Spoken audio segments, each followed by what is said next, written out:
इतिहास में आपने भारत के काफी राजा महाराजाओं और शासकों के बारे में तो पढ़ा ही होगा, जिन्होंने अपने राज्य और अपने लोगों के लिए अपनी जान तक की कुर्बानी दे दी। पर दोस्तों, क्या आप जानते हैं कि भारतीय इतिहास में कुछ ऐसे भी शासक रहे हैं जो अपनी वीरता कूटनीतियों के लिए नहीं बल्कि अपनी अय्याशियों की वजह से जाने जाते थे। और आज की इस वीडियो में हम आपको भारत के कुछ ऐसे ही अय्याश राजा और महाराजाओं के बारे में बताने जा रहे हैं, तो वीडियो को अंत तक जरूर देखिएगा। आगे बढ़ने से पहले अगर आपने अभी तक हमारे चैनल को सब्सक्राइब नहीं किया तो प्लीज सब्सक्राइब जरूर करो, बेल आइकन को भी जरूर दबाएं। वीडियो शुरू करते हैं। मेरा नाम है भरत और आप देख रहे हैं फैक्ट वॉरियर्स। नंबर 5, पटियाला के महाराजा भूपिंदर सिंह।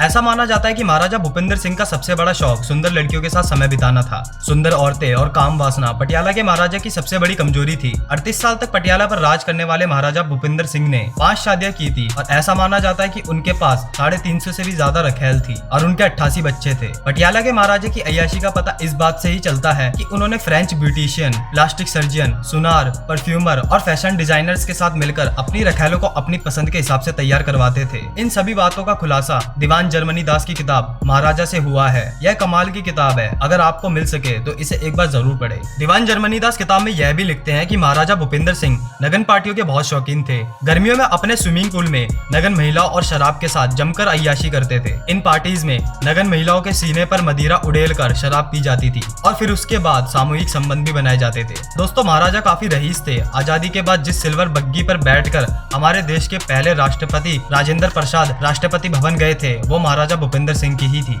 नंबर 4, मुगल बादशाह शाहजहां। हम सभी इस कहानी को जानते हैं और इसका कारण है खूबसूरत ताजमहल, सफेद संगमरमर से बनी है नायाब इमारत जो आज के समय में मिसाल है सच्चे प्रेम की। लेकिन शाहजहां की शख्सियत को आप अगर करीब से जानेंगे तो आप पाएंगे कि वो प्रेमी नहीं बल्कि सनकी था। शाहजहां की पत्नी मुमताज की मौत 14वें बच्चे को जन्म देते वक्त हुई थी। मुगल बादशाह मुमताज की खूबसूरती पर इस कदर दीवाना था कि उसने अपनी किसी और पत्नी से बच्चे पैदा ही नहीं किए और इसी कारण लगातार बच्चों को जन्म देने की वजह से मुमताज को गंभीर बीमारियां हो गई थी, जिसकी वजह से उनकी मौत हो गई। और मुमताज की मौत के बाद शाहजहां ने 8 शादियां और की थी और इसके बावजूद भी उनके हरम में कई सौ महिलाएं भी थी। अब इससे तो यही लगता है कि शाहजहां को मुमताज की खूबसूरती से ही प्यार था। वहीं बात करें ताजमहल की तो उसे पूरा करने में 22,000 मजदूरों को 22 साल लग गए थे और इसमें लगा सफेद संगमरमर राजस्थान से, क्रिस्टल चीन और नीलम श्रीलंका से स्पेशली मंगवाए गए थे। इस अकेली इमारत के कंस्ट्रक्शन में सल्तनत के खजाने का ज्यादातर हिस्सा खर्च हो गया था। नंबर 3, महारानी गायत्री देवी। जयपुर की राजमाता कही जाने वाली गायत्री देवी का जन्म 23 मई 1919 को लंदन में हुआ था।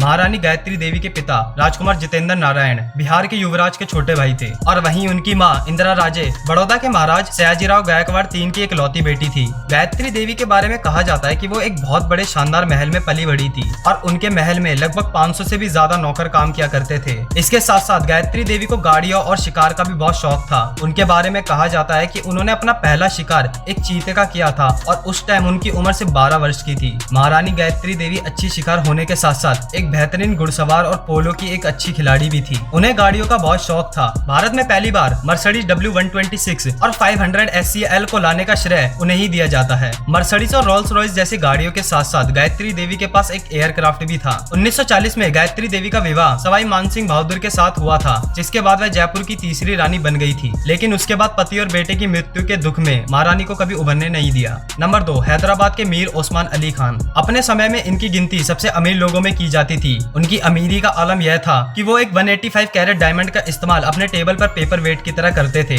इस डायमंड का साइज ऑस्ट्रिच के अंडे के बराबर था और साथ ही साथ यह दुनिया का 5वां सबसे बड़ा डायमंड था। वैसे तो ओस्मान के कई किस्से मशहूर है, लेकिन सबसे मशहूर यह है कि 22 साल की उम्र में अजम थुनीसा बेगम से अपनी पहली शादी के बाद मेहर के रूप में उन्होंने 128 किलो सोना दे दिया था। जी हाँ, 128 किलो। वैसे तो उन्होंने कितनी शादियां की यह कहना तो मुश्किल है, लेकिन उनकी 3 दर्जन के आसपास औलादे थी। ओस्मान के पास 14,800 कर्मचारी थे और 3,000 अरबी बॉडीगार्ड। उनके महल के झूमर को साफ करने के लिए 38 लोगों का स्टाफ था। इन सब के अलावा मीर ओस्मान अपनी शायरी और नेक मन के लिए भी जाने जाते थे। उनकी अंतिम यात्रा में कहते हैं कि 10 लाख से भी ज्यादा लोग आए थे।